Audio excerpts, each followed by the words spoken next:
श्री गुरुदेव दत्त. श्रीमद भगवद्गीतेच्या 11व्या अध्यायावर आपलं प्रवचन सुरू आहे. त्यातला हा 19वा श्लोक आहे.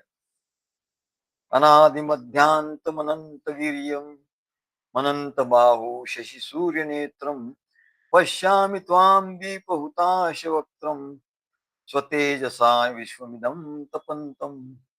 अनादिमध्यांत मनंत वीर्यम अनंत बाहुं शशी सूर्य नेत्रम पश्यामि त्वां दीपहुताशवक्त्रम स्वतेजसा विश्वमिदं तपंतम. तेव्हा अर्जुन म्हणतो, हे भगवंता, हे देवा, तू आदी मध्य अंत रहित आहेस. ज्या ठिकाणी आदी मध्य अंत वगैरे काही नाही, काल आज उद्या काही नाही. नाही मग उद्या करतो, परवा करतो. अरे उद्या कुठे? सर्व आजच आहे. भगवंताच्या ठिकाणी आदी मध्य अंत काही नाही. अगाध, आणि तो अगाध सामर्थ्यवान आहे. अगाध, त्याच्या ठिकाणी सामर्थ्य आहे, शक्ती आहे. कारण तो अव्यय आहे, त्याचा खर्चच होत नाही. म्हणजे एखादा माणूस श्रीमंत आहे, खर्च काहीच नाही. संपत्ती नुसती येतेच आहे. त्याला अव्यय असं म्हणतात, व्यय काही नाही. म्हणून तो सामर्थ्यवान आहे. तुला अनंत बाहू, अनंत भुजा आहेत. आणि बाहू म्हणजे काय? तर बाहू हे बळाचं प्रतीक आहे. मनुष्य पराक्रम करतो, बाहुबळ. त्याच्यानंतर चंद्र सूर्य तुझे दोन नेत्र आहे. शशी सूर्य नेत्रम, चंद्र आणि सूर्य तुझे दोन नेत्र आहेत. आणि तुझं मुख प्रदीप्त अग्नीप्रमाणे आहे. मुखामध्ये तुझ्या अग्नी आहे. तसं सद्गुरूंच्या ठिकाणी ज्ञानाग्नी आहे, ज्ञानरूपी अग्नी आहे. आणि त्याच्यामुळे ते आपल्याला ज्ञान सांगत असतात. तुझे मुख प्रदीप्त अग्नीप्रमाणे आहे. आपल्या तेजाने तू संपूर्ण विश्वाला संतप्त करतो. आणि सद्गुरूंच्या या ज्ञानाने काही वेळेला संतप्त पण होतात, लोक तप्त होतात. तपम न तप्तम, कारण हे तप आहे. तप होईल तर तो, सद्गुरू त्याला संतप्त करतील तर तो त्याचं तप होईल. आणि म्हणून तो तेजस्वी आहे आणि ताप देणाराही आहे. तेज देणारा आहे आणि ताप देणारा आहे, दोन्ही आहे अग्नीच्या ठिकाणी. आपल्या तेजाने या संपूर्ण विश्वाला तू संतप्त करीत आहेस, असे मी पाहत आहे. असं तो पाहतो आणि स्टडी करतोय. कोण? त्याचं रिसर्च रिसर्च अँड डेव्हलपमेंट चालू आहे. अर्जुनाचं रिसर्च अँड डेव्हलपमेंट चालू आहे. रिसर्च करतो. नुसतं आपला विश्वरूप पाहिलं आणि चकित झाला, मग काय बघितलं तू, काय माहिती नाही. काय तुला काय कळलं, काय माहिती नाही, असं नाही म्हणत. तो रिसर्च करतोय, काय काय भगवंता तुझ्या ठिकाणी काय काय आहे, त्याचा तो संशोधन करतोय. आणि त्याचा त्याला आनंद होतो. तेव्हा अर्जुन म्हणतो, तू आदी मध्य अंतरहित आहेस. तुला आदी अनादि मध्यांत, अनादिम अद्यांतम मनम अनंतम, अनादि अनंत आहे. वीर्यम अनंत बाहुम शशी सूर्य नेत्रम. तू आदी मध्य अंतरहित आहे आणि अगाध सामर्थ्यवान आहे. तो अगाध सामर्थ्यवान आहे, कारण त्याचं सामर्थ्य कधी खर्च होतच नाही. अव्यय आहे. प्रकृतीमध्येही संसार माया, या प्रकृतीमध्ये, प्रकृती म्हणजे माया, त्याला संसार माया असं म्हणतात. यात सर्व काही उत्पन्न होत असत. इकडे उत्पन्न काय, परमेश्वराच्या ठिकाणी सामर्थ्य साठलेलं आहे, ते खर्च होतच नाही. आणि मनुष्याच्या ठिकाणी, मायेच्या ठिकाणी सर्व काही उत्पन्न होत असत. उत्पन्न होत आणि खर्च होतो, उत्पन्न होत आणि खर्च होतो. क्रेडिट अँड डेबिट, अकाउंटन्सीची सुरुवात सुद्धा हीच आहे मॅडम. अकाउंटन्सी हे शास्त्र इथूनच निघालं.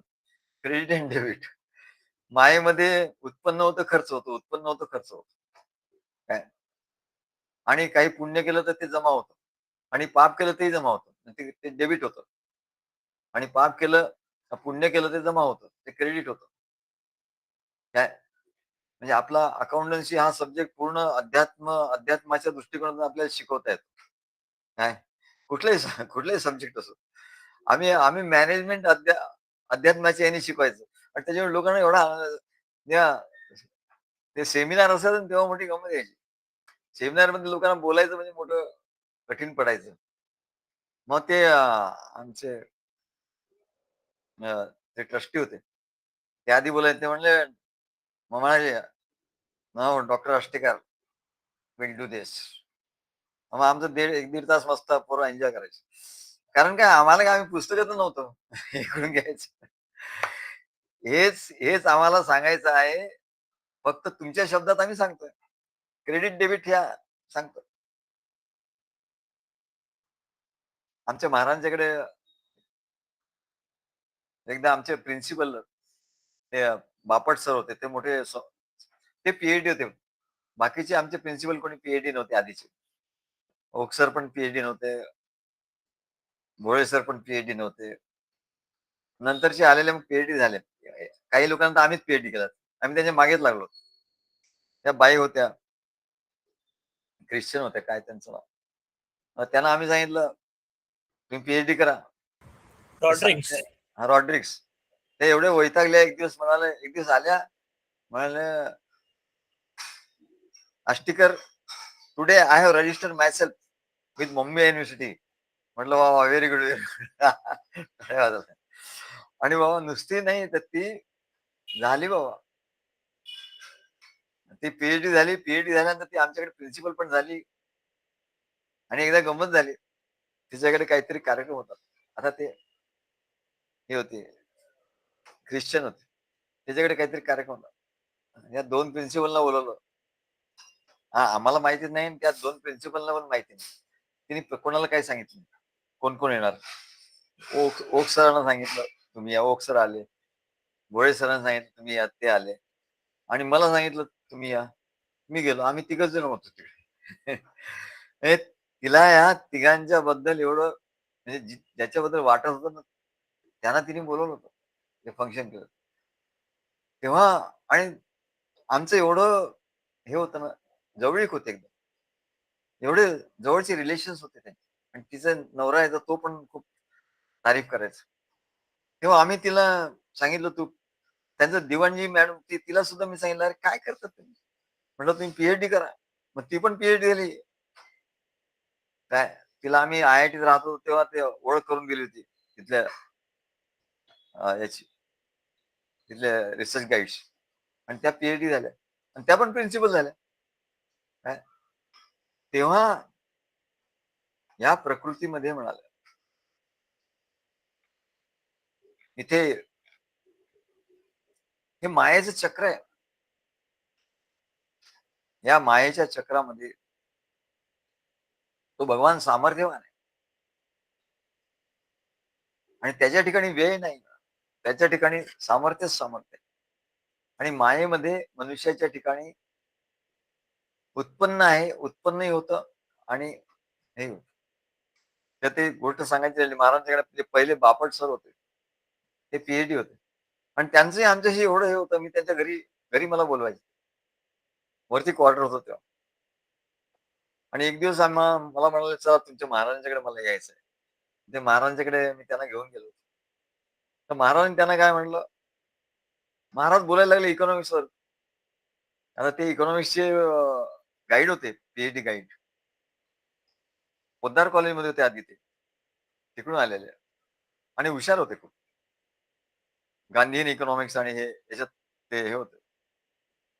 तेव्हा महाराजांनी ते आले तेव्हा त्यांना इकॉनॉमिक्स बद्दल बोलायला लागले महाराज त्यांची. आणि त्यांना महाराजांनी सांगितलं, "इकॉनॉमिक इज अ सायकल."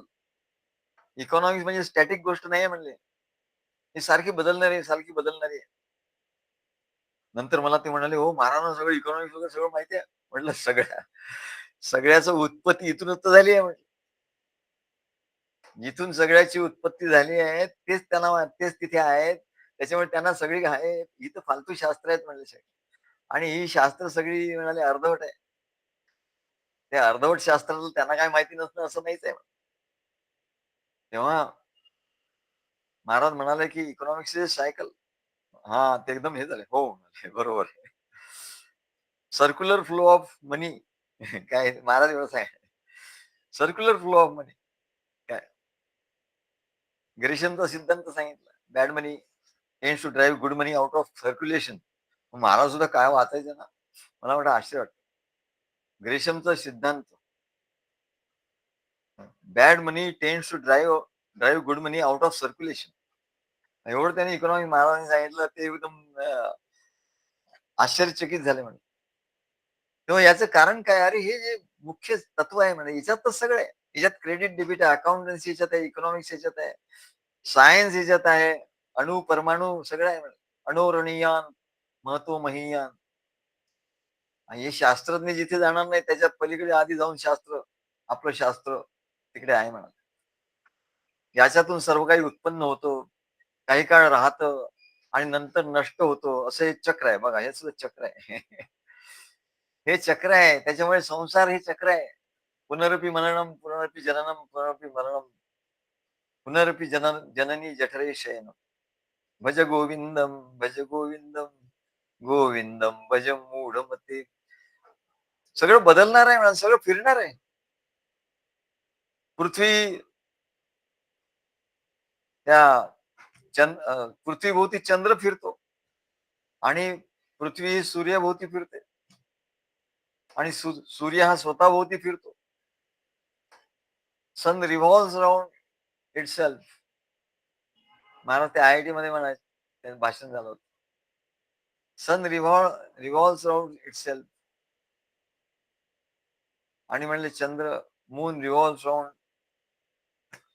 असं सगळं एकमेकावर असं फिरतात ना. सर्व तारे, सर्व सृष्टी, सर्व काही दिवस रात्र फिरत असतात. ही माया म्हणजे काय? माया हे चक्र आहे म्हणाले.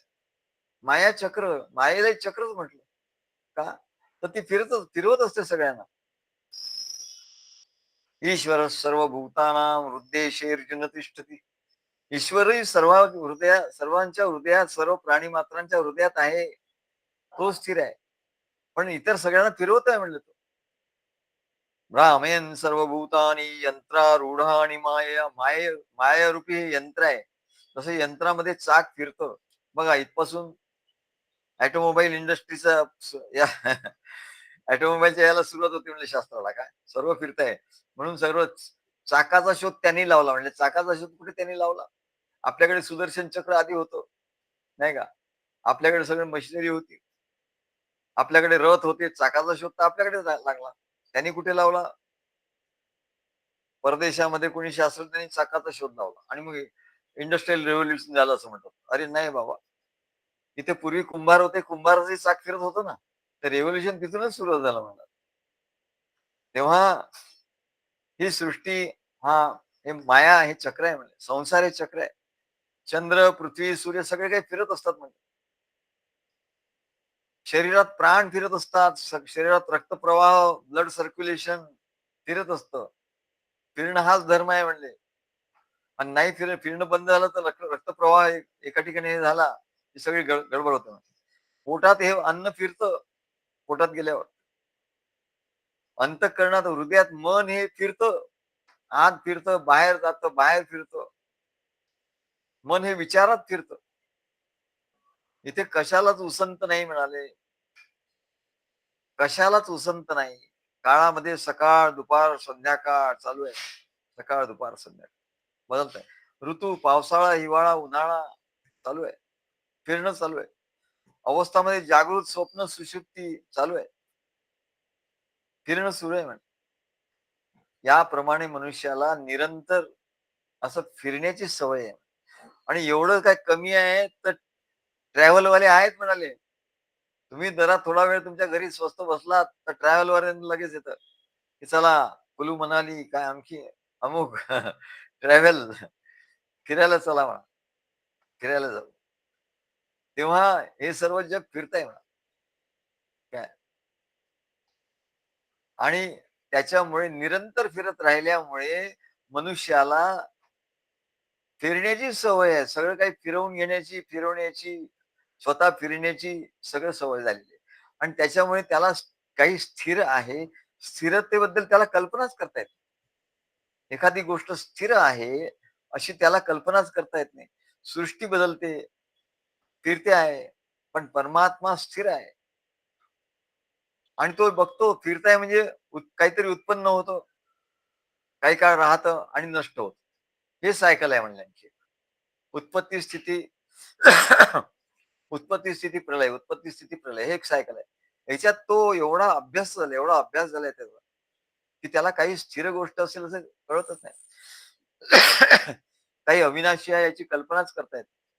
परमेश्वर ही अशी वस्तू आहे, की म्हणजे ती कधी उत्पन्नच होत नाही. असं कसं असेल? उत्पन्नच होत नाही. मग त्याच्या आधी काय होतं? मग त्याच्या तो तो त्याच्या डोक्यात असं चक्र फिरायला लागतं. तो तो म्हणतो, "जाऊ द्या, वेडं होण्याची पाळी येईल" म्हणाले. चक्रम भ्रमती मस्तके. स्थिर काही गोष्ट आहे असं होतच नाही. कशातरी पासून काहीतरी उत्पन्न झालं आणि ते काही काळ राहणार, ते नाश पावणार. परत उत्पन्न होणार, परत. अशी स्थिर अशी वस्तू नाही त्यामध्ये. अशा वस्तूची तो कल्पनाच करू शकत नाही. आणि अशा वस्तूची जर तो कल्पना करायला लागला, तर त्याचं डोकं फिरायला लागेल. सगळं फिरता-फिरता जर तो स्थिर काही करायला लागला, काही विचार करायला लागला, स्थिर वस्तू काय आहे, तर त्याचं डोकं फिरायला लागेल. आणि म्हणून मनुष्याला मरण्याची एवढी सवय झाली आहे. जन्मायचं, संसार करायचा आणि मरायचं. तेव्हा मरण्याची एवढी सवय झाली, की अमरत्वाची कल्पनाच त्याला करत नाही, की काय अमर आहे, अमर नावाची गोष्ट काय, अमृतत्व काय, मृत्यूर्मा अमृतम गमय हे नुसतं वाक्य राहतं. अमरत्वाची कल्पना त्याला करता येत नाही. अमरत्वाबद्दल तो विचार करायला लागला, की डोके गरगरायला लागतात. तेव्हा हे सगळं काय आहे, चक्र आहे. सगळी चक्र एखाद्या मशीनमध्ये सगळी चक्र फिट केलेली आहे. लहान-मोठी, लहान-मोठी. घड्याळामध्ये कशी घड्याळामध्ये सगळी चक्र असतात. मशीनमध्ये सगळी चक्र असतात. लहान-मोठी, लहान-मोठी आणि तसं ते चालत असतं. तसं म्हणले हा संसार, हा देह, हा संसार, हे मन, हे बुद्धी, हे चित्त, हा अहंकार, हे विश्व सगळं फिरतंय म्हणा. पण या सर्व याच्यामध्ये एकच गोष्ट स्थिर आहे आणि ती गोष्ट म्हणजे कुठली? तर ती गोष्ट म्हणजे परमात्मा. तो स्थिर आहे. तो कधी बदलत नाही. त्याचा कधी जन्म नाही, मृत्यू नाही. तो अविनाशी आहे. तोच एक असतो. असतो म्हणजे तोच असतो. तो कधी कुठे जात नाही. मग हे कसं काय हो? याचं ज्ञान करून घ्या म्हणाले. मग याचं ज्ञान करून घेण्यासाठी सांगतात, काय आपल्या शास्त्रांमध्ये सांगितलं आहे, "अरे, ज्ञान तुझ्या ठिकाणी, तुझ्या बुद्धीच्या ठिकाणी ठसलं नाहीये. तुला नुसतं माहिती झाली, पण बुद्धीच्या ठिकाणी ठसलं नाही. आता ठसवून घे." आता ठसवण्याचं ज्ञान सांगतो आम्ही, की तुला स्थिर तू कसा होशील आणि तुला स्थिरतेचा अनुभव कसा येईल. तर आपल्या शास्त्रामध्ये एक असं दृष्टांत दिलेलं आहे. दृष्टांत काय? त्याला अलात चक्र न्याय म्हणतात. अलात चक्र न्याय. मागच्या वेळेला आम्ही तुम्हाला सांगितलं कुठला न्याय? काहीतरी न्याय सांगितला होता एक. हां, हां. भृंगी कीटक न्याय सांगितला. सुनील घोरपडे ते आमच्या ह्याच्यातलं पुस्तकातलं, ग्रंथातलं एक असा एक पॅराग्राफ घेतला, त्याने लिहिला आणि तो वाचल्यावर आम्हाला लक्षात आलं, अरे इथे संपलं नाही, इथे सुरुवात आहे. त्याच्या पलीकडे काहीतरी आहे. पलीकडे आम्हाला स्फुरलं ते आणि हा भृंगी कीटक न्याय म्हणून आम्ही ते लिहिलं. आणखी 4-5 ओळी लिहिल्या आणि सगळ्यांना ते एवढं आवडलं त्या ह्याच्यामध्ये. तेव्हा तो भृंगी कीटक न्याय तसा अलात चक्र न्याय म्हणून आपल्याकडे पुष्कळ न्याय आहे. अलात चक्र न्याय म्हणजे ज्ञान होण्यासाठी, बुद्धीमध्ये ज्ञान ठसण्यासाठी हे न्याय आहे. अलात चक्र म्हणजे काय? साधी गोष्ट म्हणजे अशी आपण उदबत्ती घेतो आणि देवाला असं फिरवतो, देवाच्या भोवती. मग तेव्हा आपल्याला काय दिसतं? एक असं वर्तुळ झालेलं दिसतं. तुम्ही बघा ते उदबत्ती हे घ्या आणि असं-असं फिरवा. तुम्हाला एकदम गोल सर्कल झालेलं दिसतं. त्या गोल सर्कलला संस्कृतमध्ये अलात चक्र असतं. चक्र होतं. अलात चक्र किंवा एखादी मशाल तुम्ही घेतली आणि ती अशी फिरवली गोल, तर असं चक्र तयार होतं. किंवा फुलभाज्या असतात दिवाळीमध्ये, ते असं मुलं फिरवतात. काय मुलांचे आई-वडील सुद्धा घेऊन असं ते चक्र होतं. चक्र तयार होतं. त्याला अलाते चक्र असं म्हणतात. ते दृष्टांत दिलंय आम्हाला. मग ती पेटवलेली मशाल असो, काही असो, ती जशी आपण फिरवू तसा तो आकार येईल. आडवी फिरवली आडवा आकार, तिरपी फिरवली तिरपा आकार, गोल फिरवली गोल आकार. पण ते ते सर्व अशा रेषा दिसतील ना, गती असते त्याच्यात. तेव्हा त्या फिरण्याच्या गतीमुळे ते वर्तुळ तयार होतं. खरं ते वर्तुळ असतं का हो? त्या वर्तुळाला काही अर्थ आहे का? नाही म्हणा साहेब. ते वर्तुळ दिसतं मात्र. काय दिसतं तसं नसतं म्हणून जग फसतं असं म्हणतात. काय तर ते अलात चक्र म्हणतात. अलात चक्राचा दृष्टांत कशाला सांगितलाय? कशाकरता सांगितलाय? हे ज्ञान ठसण्यासाठी. जसं एखादी मशाल किंवा उदबत्ती किंवा काही जळणारी वस्तू तुम्ही हातात घेऊन फिरवली, तर तुम्हाला वर्तुळ दिसेल. पण ते वर्तुळ खरं असतं का हो? नाही म्हणा. वर्तुळ खरं नसतं. वर्तुळ असतं खोटं असतं. वर्तुळ दिसतं ते खोटं असतं. आणि खरं काय असतं मग? सत्य काय असतं ते जे तुम्ही उदबत्ती पेटवली आहे ना, तर ते त्याचा जो बिंदू आहे तो खरा आहे. आणि खोटं काय आहे? ते वर्तुळ दिसतंय ना असं करताना, ते वर्तुळ खोटं आहे. काय? त्या वर्तुळाला काहीच अर्थ नाही म्हणे. तो आभास आहे. पण त्याच्यामध्ये कंटिन्यूटी आहे म्हणा. त्याच्यात एक कंटिन्यूटी आहे. कंटिन्युअस ते असं चक्र दिसतं आणि तुम्हाला खरंच वाटतं आणि लोकं चक्राचाच आनंद घेतात आणि त्या उदबत्तीच्या त्या अग्नीकडे, त्या स्फुल्लिंगाकडे कोणी लक्ष देत नाही म्हणा. तेव्हा असं ज्याप्रमाणे त्या उदबत्तीला काही काही आकार नाही. उदबत्तीला आकार नाहीये, परंतु ती फिरवल्यामुळे त्याला गती येते आणि त्या अग्नीचा आकार भासमान भास होतो, भास. इथे भास आणि सत्य हे दाखवलंय. बुद्धीमध्ये काय तुम्ही हे करून घ्या, की भास काय आणि सत्य काय? हे बुद्धीचा निश्चय करा. त्याचप्रमाणे या संसार हा भास आहे. हे जे गोल दिसतंय ना, तो जसा भास आहे, तसा हा संसार भास आहे. हे मात्र कोणाला हजम होत नाही म्हणले. बात कुछ हजम नाही होत. काय संसार हो आम्ही तो संसार रोज करतो. काय आम्हाला तोच खरं वाटतं. ते सुख-दुःख आहे. त्या संसारामध्ये ते सगळं खरं आहे. पैसा आहे, धन आहे, संपत्ती आहे, लोक आहेत, नातेवाईक आहे, पती आहे, पत्नी आहे, पुत्र आहे, सगळं मित्र आहे. काय अनेक गोष्टी, अनेक विषय आहेत आणि तुम्ही काय म्हणता, की ते त्या अलात चक्राप्रमाणे आहे. अलात चक्रामध्ये चक्र आहे ते खोटं आहे. तसं म्हणले माया चक्र हे मायेचं चक्र आहे म्हणलं. हे संसार चक्र आहे हे खोटं आहे. अरे बाबा याच्यात फसू नको. हे खोटं आहे. पण त्याला ते खरंच वाटतं. त्याच्या बुद्धीमध्ये एवढी बसलाय ते. काय ते तो या भास मात्र जे जगत आहे त्याचं त्याच्या बुद्धीमध्ये एवढा फिट बसलेला आहे, की ते बुद्धीमधून निघत नाही. किती ज्ञान सांगितलं. म्हणून या अलात चक्राचा दृष्टांत दिलाय. तेव्हा ते चक्रामध्ये चक्र खोटं आहे, एवढं तुला कळतं ना, चक्र तर खोटं आहे. आणि उदबत्ती थोडा वेळ थांबवली तू, तर तुला ते चक्र खोटं आहे हे कळेल. आणि उदबत्ती खरी आहे. उदबत्तीचा जो अग्नी आहे तो खरा आहे. तसं म्हणाले, हे विविध रूपाने नटलेलं जगत जे आहे म्हणाले, ते हे भगवंताच्या ठिकाणचं जे स्फुरण आहे, चैतन्याचं स्फुरण आहे. त्या चैतन्याच्या स्फुरणामुळे ते तुला दिसतं, पण वास्तविक तर तसं नाही. मग तुझं लक्ष कुठे पाहिजे? मग सद्गुरू त्याचं लक्ष त्या संसारावरून काढून कुठे त्याला आणतात, त्याला त्या ज्ञानापर्यंत आणतात, त्याला त्या विश्वरूपापर्यंत आणतात, आपल्यापर्यंत आणतात. नाहीतर संसारात तो फेऱ्या मागे चाले फेरा, प्राणी गुंतला संसार. तो कधी संसारामध्ये बाहेर येणार नाही. पण अलाद चक्र जसं खोटं आहे, तसं हे संसार चक्र खोटं आहे. असा त्याला दृष्टांत दिला. मग याच्यात खरं काय आहे? याच्यात खरं असं आहे सद्गुरू आहे आणि परमात्मा आहे. मग परमात्मा तुला कळत नाही म्हणा. म्हणून तो परमात्मा सद्गुरू रूपाने आला. त्याने कार्य निर्माण केलं.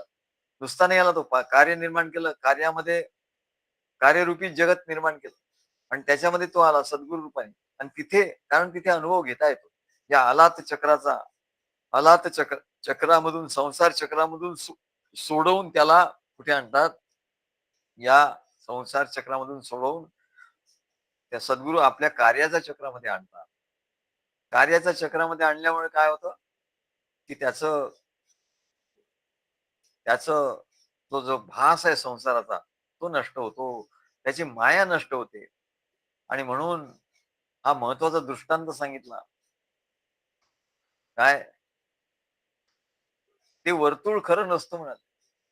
जे वर्तुळ दिसतं आपल्याला, ते खरं नसतं. तो जळता जो बिंदू असतो, तो बिंदू वेगाने फिरतो आणि म्हणून त्याच्या हालचालीमुळे वर्तुळ दिसतं. म्हणजे तो बिंदू हा महत्वाचा आहे. त्या बिंदूकडे कोणी लक्ष देत नाही. आणि तो बिंदू म्हणजे सद्गुरू. कार्यामध्ये सद्गुरू हा बिंदू आहे. आणि संसारातून त्या बिंदूकडे लक्ष दिलं, सद्गुरूंच्याकडे लक्ष दिलं, तर त्या संसार रूपी चक्रातून आपली सुटका होते. संसार रूपी त्या चक्रातून सुटका होते, नाही तर होणार नाही.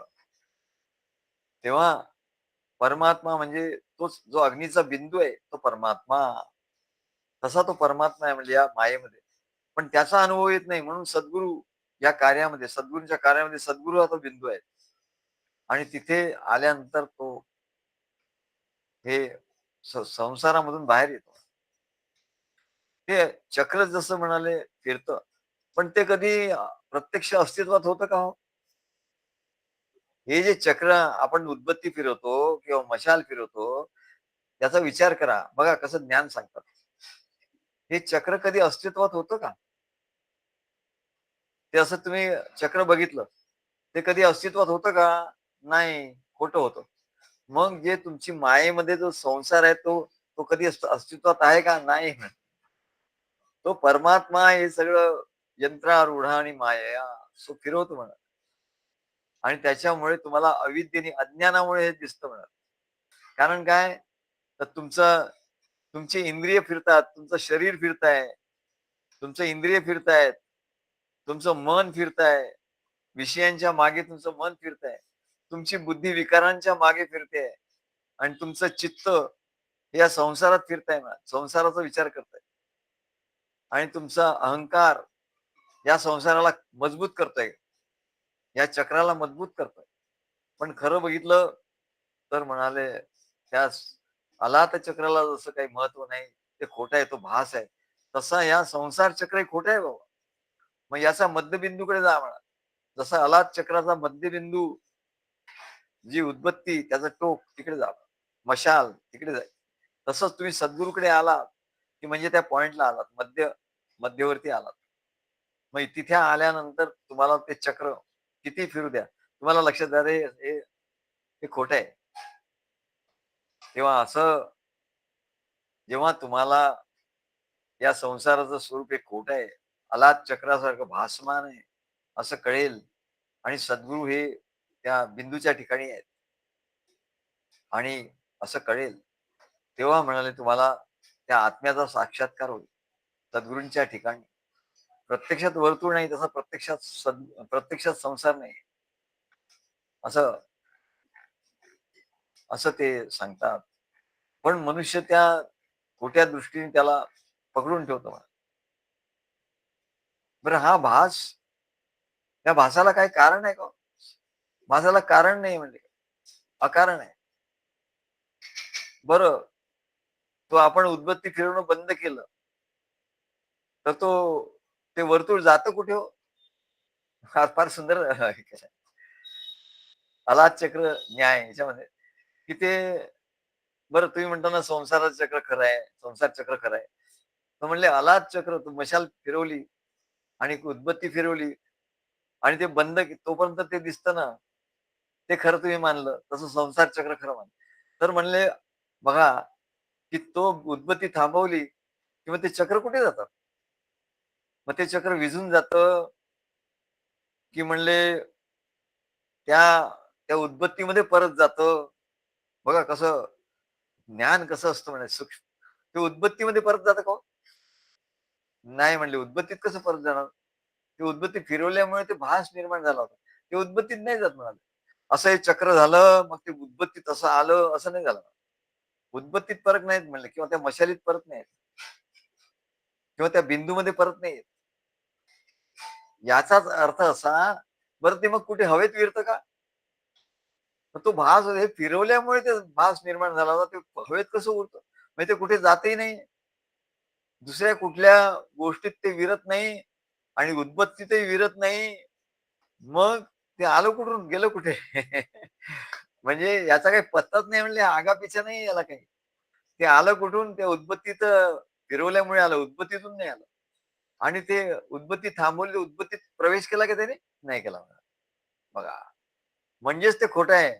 तसं संसार म्हणले आला कुठून?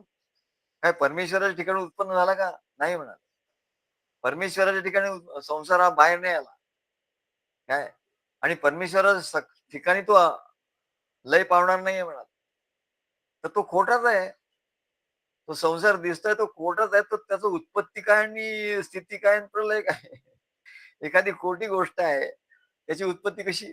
नसे वस्तूची धारणा व्यर्थ केली असं समर्थ रामदास स्वामी सांगतात. नसे वस्तूची धारणा व्यर्थ गेली आणि नसलेल्या गोष्टी तो धारणा करतो. काय?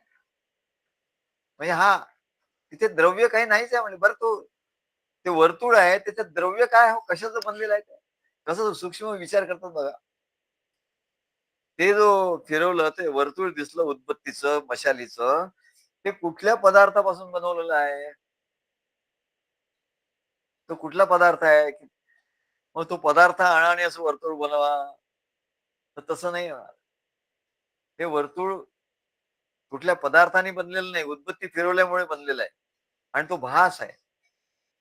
त्याच्यामुळे तो त्याला तो कशापासून उत्पत्ती झाली हे सांगता येत नाही आणि कशात त्याचा लय झाला हेही सांगता येत नाही. म्हणजे ते वस्तू शून्य, त्याला वस्तू शून्य, तिथे वस्तूच नाही म्हणा. नसे वस्तूची धारणा व्यर्थ केली. नसलेल्या वस्तूची धारणा तिथे केली. तसं संसार हा नसलेल्या वस्तूची धारणा आहे.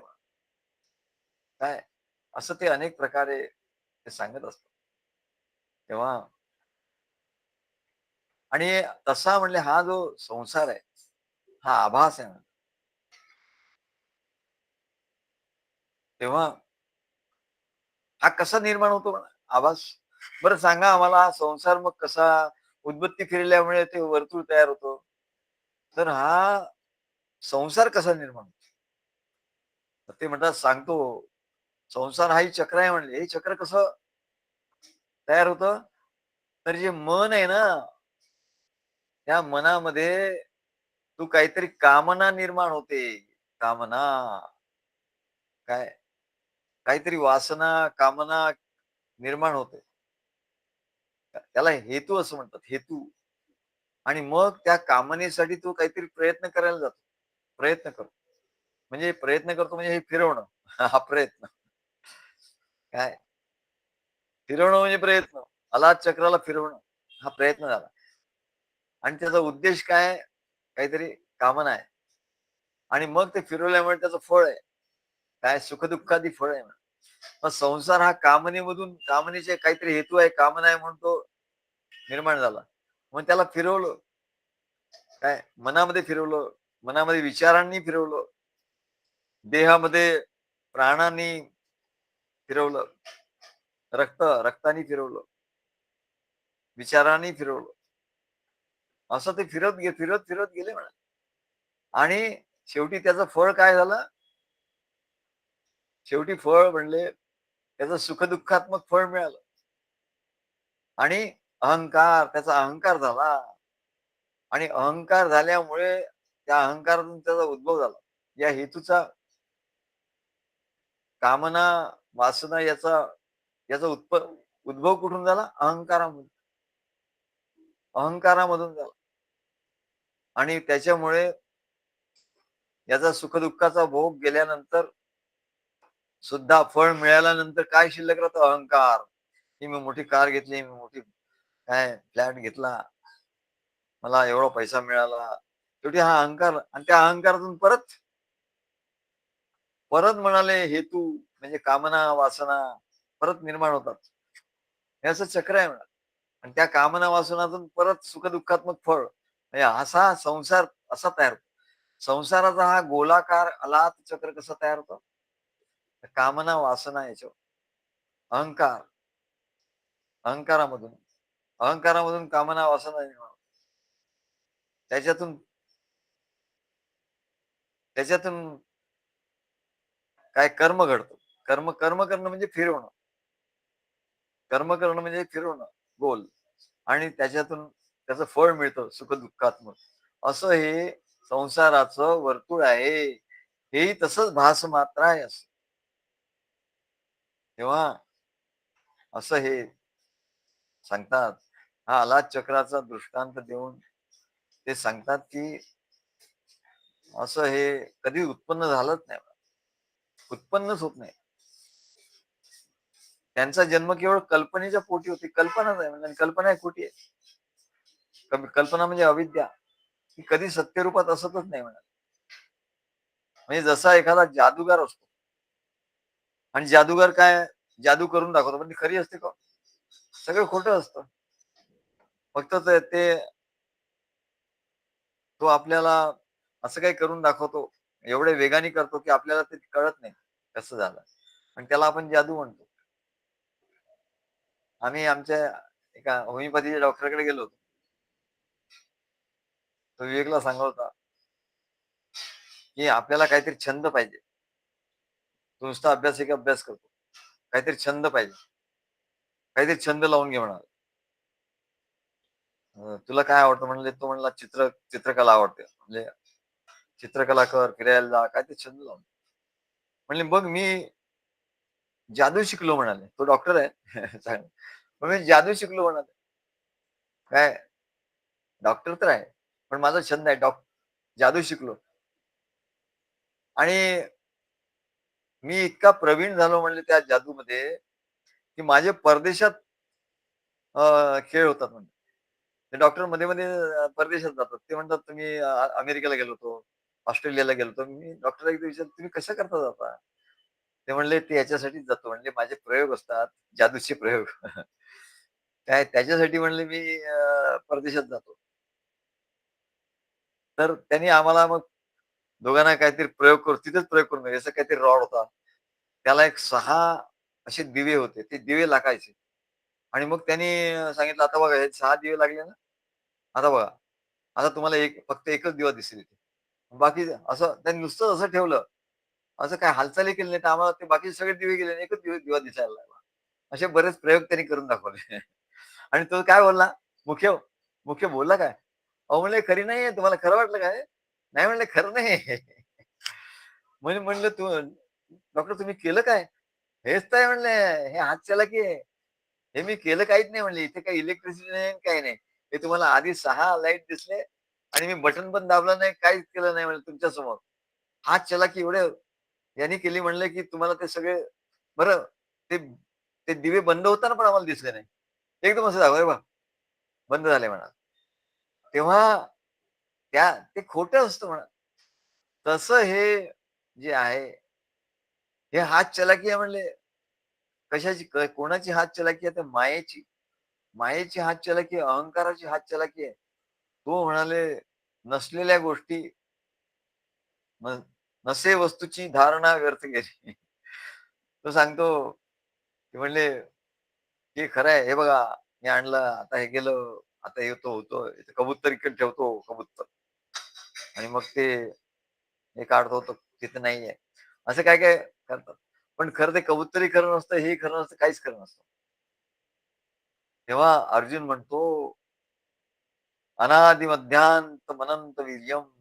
तू अनादी आहे, मध्य, अंत, आदी, मध्य, अंत याच्या पलीकडे आहे. आणि वीर्यम, वीर्यवान म्हणजे तू बलवान आहेस. शक्तिमान आहेत, अनंत शक्तिमान आहेत.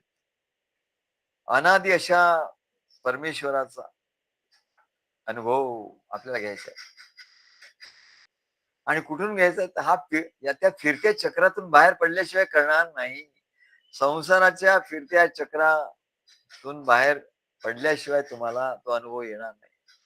हा सगळा जो अनुभव तुम्हाला हा अनुभव खोटा वाटतो आणि ते जे खोटं आहे ते खरं वाटतं. तेव्हा हा अनुभव त्या फिरत्या चक्रातून जेव्हा तुम्ही बाहेर याल, तेव्हा तुम्हाला कळेल. मग तुम्ही बाहेर कसे याल? आत्यंतिक स्थिरता हाच परमात्मा स्वरूपाचा अनुभव आहे. आत्यंतिक स्थिरता. परमात्मा म्हणजे आत्यंतिक स्थिरता. तो स्थिर आहे. तो हालत नाही अजिबात. हालत नाही, डोलत नाही, काय नाही. आहे तसाच आहे. आणि हे चक्र कसं आहे म्हणजे वेगाने फिरतंय ना. आणि त्या वेगाने फिरणाऱ्या चक्राच्या मध्ये मध्यभागी कोण आहे? परमात्मा आहे. तो एकदम स्थिर आहे. म्हणून परमेश्वर प्राप्तीची जी साधना आहे, त्या साधनेची सुरुवात ही स्थिर राहण्यापासून करण्यात येते. कुठली साधना कशी कुठे परमात्म्याचं स्वरूप हे स्थिर आहे. संसाराचं स्वरूप बदलत आहे आणि गतिमान आहे संसार, फिरतोय. मग आपण काय करायचं? परमेश्वराची प्राप्ती व्हायची तर आधी स्थिर झालं पाहिजे. म्हणून स्थिर झालं पाहिजे तर सद्गुरूंच्या कार्यात आलं पाहिजे. सद्गुरूंच्या कार्यात आला की मग जरा स्थिर होतो मनुष्य. म्हणतो काय आहे बाबा, इथे वेगळं आहे, इथे संसार नाही. इथे ज्ञान आहे, प्रेम आहे, भक्ती आहे. त्या आणि ते त्याच्या मनाला बरं वाटतं, रिलॅक्स होतो तो. आणि रिलॅक्स होणं म्हणजेच तर स्थिर होणं आहे. मग कुठल्याही साधनेची सुरुवात स्थिर राहण्यापासून करण्यात. साधनेत आसन महत्वाचं आहे. आधी आलं की बसा. त्या लोकांना खाली बसता येत नाही.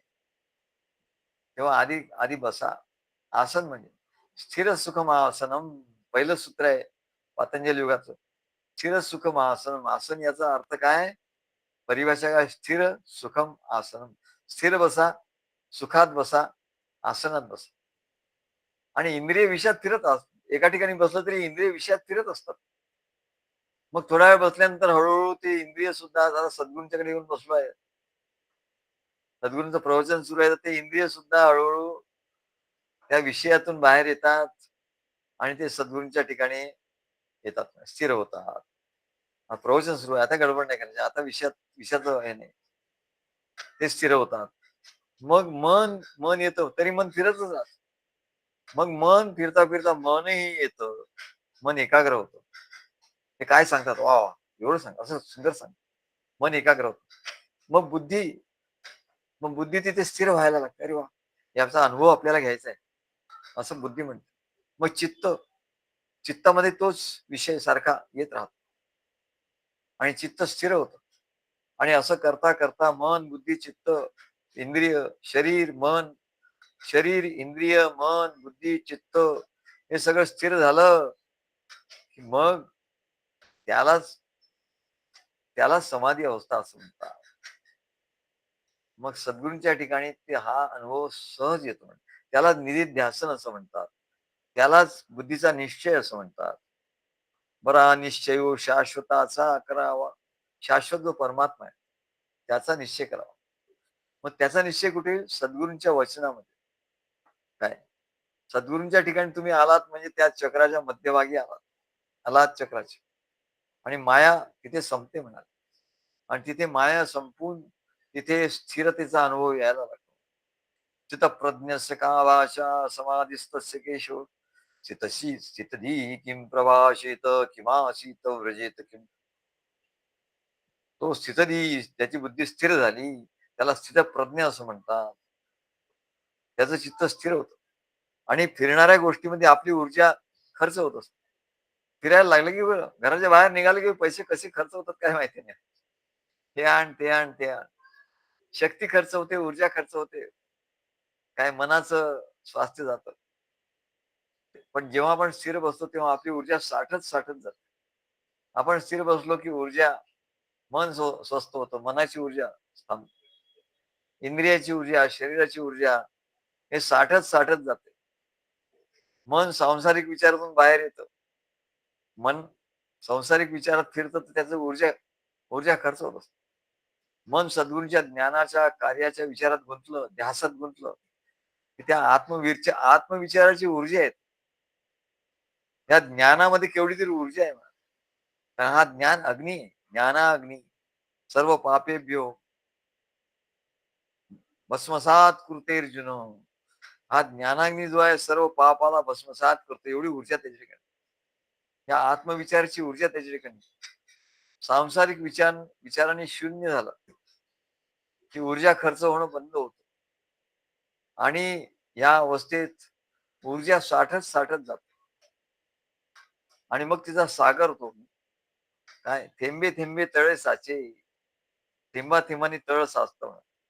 आणि परमात्मा तर पूर्णपणे आपल्या स्वरूपात स्थिर आहे, तो कधी अस्थिर झाला नाही.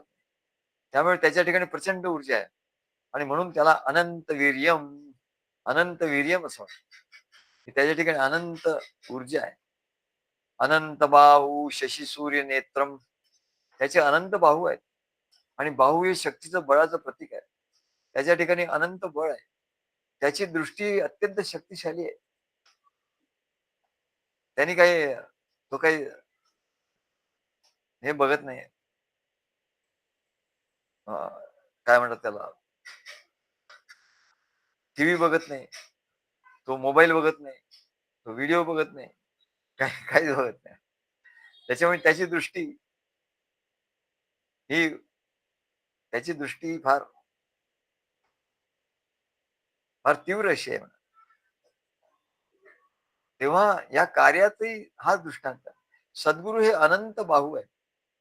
सद्गुरू सांगतात, अरे तू हे कर, तू हे कर, तू म्हणजे त्या भक्ताचे बाहू ते काम करायला लागतात. म्हणजे सद्गुरूंचे अनंत जितके जितके भक्त आहेत तेवढे सद्गुरूंचे भाऊ आहेत, बाहू. आणि जेवढे सद्गुरूंचे भक्त आहेत तेवढे सद्गुरूंचे नेत्र आहे, अनंत बाहू, अनंत नेत्र त्यांचे आहेत, अनंत शिरा आहेत. असं सद्गुरूंचं ही हे अवि सद्गुरूंचं हे विश्वरूप आहे. सद्गुरूंचं विश्व हे कार्य हे त्यांचं विश्व आहे. आणि त्यांचं हे विश्वरूप आहे. तिथे तिथे अनुभव घेतल्यानंतर त्या विश्वरूपाचा अनुभव येतो. भक्तांचे नेत्र हे सूर्यचंद्राप्रमाणे आहे. सद्गुरूंचं कार्य ते प्रकाशित करतात. अविनाश जोशी आमचे भगवत कृपा मासिकाचं संपादन, त्यांना आम्ही संपादकाची पदवी दिली. काय भगवत कृपा संपादक अविनाश जोशी. त्यांचं त्यांनी काम केलं लक्षात आलं त्यांना, एवढं सोपं नाही होणार.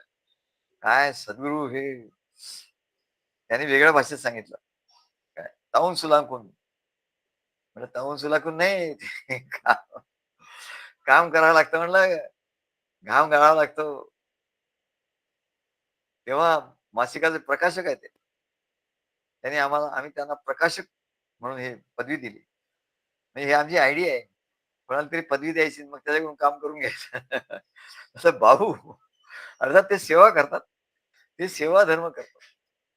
पण आमची आयडिया आहे. आम्ही म्हणतो बघा, माझी आमची आयडिया आहे. आमच्या आयडियात तुम्ही फसला जाता. काय आता तुम्हाला निघता नाही येणार या आयडियातून. तो अनंत बाहू, अनंत नेत्र, तुम्ही आमचे नेत्र आहात. आणि त्या नेत्राने तुम्ही त्या प्रकाशनाचं कार्य करायचं. प्रकाशन करायचं म्हणजे नेत्र पाहिजे ना, दृष्टी पाहिजे. प्रकाशन, व्हिडिओ अपलोड करतात. काय त्याच्यातच ते गुंग असतात. अरे हेच तर ध्यान आहे म्हणलं. यालाच तर ध्यास म्हणतात, त्याला ध्यास म्हणतात.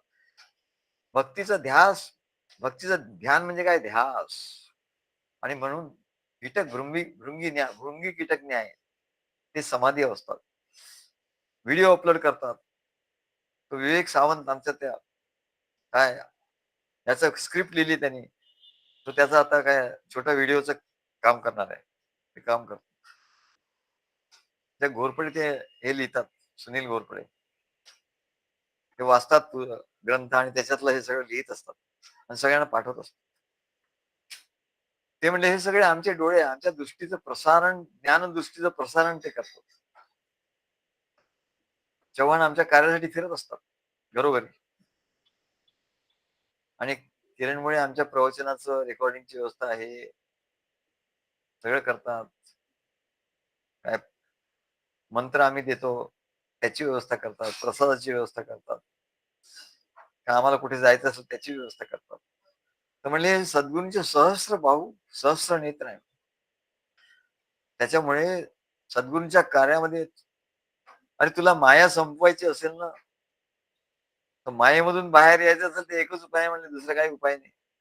मम माया दुरत्याय असं भगवंतांनी सांगितलं. कोणी त्याच्यातून बाहेर येऊ शकत नाही. पण एकच आहे म्हणले, सद्गुरूंच्या चरणांशी तो आला की ती माया,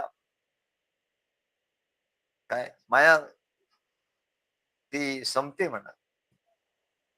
सद्गुरूंच्या कार्यामध्ये आल्यावर प्रपंचात देहाचं कष्ट होणं बंद होतं. देहाचं कष्ट घेणं बंद होतं. देह स्थिर होतो. सद्गुरूंच्या कार्य झालं की देह स्थिर होतो. संसारात फिरणारं मन हे प्रेमात, सद्गुरूंच्या प्रेमात निवांत शांत होतं. सद्गुरूंच्या बोधात बुद्धी स्थिर होते. चित्त ज्ञानाच्या चिंतनात स्थिर होतं आणि अहंकाराचं रूपांतर जाणीवेत व्हायला लागतं. हळूहळू त्या अहंकाराचं रूपांतर जाणीवेत व्हायला लागतं. त्याच्यामुळे देह, मन, बुद्धी, चित्त आणि जाणीव यांच्यामध्ये ऊर्जा साठत जाते. देह, इंद्रिय, मन, बुद्धी, चित्त आणि जाणीव याच्यामध्ये ऊर्जा साठत जाते, ऊर्जा साठत जाते. आणि भक्तही अनंत वीर्य संपन्न, बळ संपन्न, म्हणतो हनुमान केवढा बळ संपन्न होतो आणि प्रखर दृष्टी प्राप्त करून घेतो. आणि ही ही दृष्टी म्हणजेच दिव्य दृष्टी. त्या अर्जुनाला दृष्टी दिली म्हणजे काय? दिव्य दृष्टी दिली. आणि या दृष्टीने तो व्यापक आणि अनंत होतो. म्हणून त्याला अनंत व्यापक विश्वरूपाचं दर्शन होतं सद्गुरूंच्या कार्यात. दीप हुताश वक्त्रम स्वदेश स्वतेजसा विश्वमिदम तपंतम. गोकुळाच्या वनामध्ये एकदा प्रचंड आग लागली. दावानल जिकडे तिकडे गाई गुरं पळायला लागली. गोप गोपी त्या सर्व ग्रामस्थ एवढे हैराण झाले. तेव्हा त्यांनी श्रीकृष्णाचं प्रार्थना केली, भगवंताची प्रार्थना केली आणि भगवान आले तिकडे आणि त्यांनी सांगितलं, त्या दावानलाला सांगितलं, भागवतात कथा आहे, त्या दावानल त्या अग्नीशी ते संवाद करतात. हे अग्नी, ते म्हणतात, मदवदनम किल सदनम, त्याला जाणीव करून दिली की तुझं राहण्याचं ठिकाण काय आहे. हे अग्नी तुझं राहण्याचं ठिकाण काय आहे. मदवदनम किल सदनम, माझं वदन जे आहे, माझं मुख जे आहे ते तुझं राहण्याचं ठिकाण आहे. तिथून हे सर्व ज्ञान प्रगट होतं. तेव्हा हे तुझं राहण्याचे ठिकाण आहे, तेव्हा तू माझ्या मुखात प्रवेश कर. म्हणून त्यांनी असा केला आणि तो सर्व अग्नी पिऊन टाकला. तो तो दावानल जो लागलेला होता तो सगळं पिऊन टाकला. आणि म्हणून भगवंताच्या मुखामध्ये तो अग्नी प्रवेश केला आणि भगवंताने तो दावानल अग्नी आपल्या मुखाने पिऊन टाकला. आणि म्हणून भगवंताचं मुख हेच अग्नीचं राहण्याचं ठिकाण आहे. आणि म्हणून चार वाणी या अग्नीतून प्रगट होतात. वाणी कुठून प्रगट होतात? प्रवचन करतो ते सर्व वाणी आहेत, चार वाणी आहेत. परा पश्यंती मध्यमा वैखरी, या मूळ प्राणापासून निर्माण होतात. प्राण हाच तो अग्नी आहे. प्राणाच्या ठिकाणी उष्णता आहे, प्राणाच्या ठिकाणी ज्ञान आहे. दोन्ही गोष्टी आहेत. ज्ञान म्हणजे तेज आहे, म्हणजे ज्ञान आहे, आणि उष्णता आहे. तेज आहे म्हणजे उष्णता आहे, आणि ज्ञान आहे म्हणजे वाणी आहे. तेव्हा दीप हुताश वक्तम, दीप हुताश वक्तम, दीप म्हणजे दैदिप्यमान, हुताश म्हणजे अग्नी, वक्त्रम म्हणजे मुख, भगवंताचं मुख हे. दीप हुताश वक्तम स्वतेजसा, स्वतःच्या तेजाने, विश्वमिदम तपंतम, आणि स्वतःच्या तेजाने या सर्व सर्व विश्वाला ते तपायमान करतात, तापवतात. आणि अग्नीचा गुण म्हणजे तेज आणि प्रकाश आणि उष्णता. आणि म्हणून भगवंताच्या किंवा सद्गुरूंच्या मुखावर अद्भुत तेज असतो, त्यांच्या वाणीत अग्नी असतो. आणि म्हणून ते आपल्या भक्तांच्या ठिकाणचं दोष, विकार, पाप, अज्ञान आपल्या वाणीतल्या अग्नीने जाळून टाकतात. वदन तव सदन सूर्याचे, इंदूची पूर्ण शीतलता, आम्ही आमच्या सद्गुरूंचं वर्णन केलं. वदन तव सदन सूर्याचे, इंदूची पूर्ण शीतलता, एकीकडे सूर्य, दुसरीकडे चंद्र, एकीकडे शीतलता, एकीकडे उष्णता. नेत्र दोन मिलित जणू हे शोभती, मोती शुक्तीला, मनासी फुलविते भारी तुझे ते रूप अवधूता, मनासी फुलविते भारी तुझे ते रूप अवधूता. चितारावी सुबक प्रतिमा कलेने चित्रकाराच्या, आम्ही महाराजांचं प्रतिमा काढली, चित्र काढलं. चितारावी सुबक प्रतिमा कलेने चित्रकाराच्या, गोजिरी मूर्ती स्थापावी मंदिरी संगमरवरच्या, हृदयी आनंद पण भुवनी बैसुनी रिजवी मज आता, हृदयी आनंद वन भुवनी बैसुनी रिझवी मज आता, मनासी बोलविते भारी तुझे ते रूप अवधूता. श्री गुरुदेव दत्त.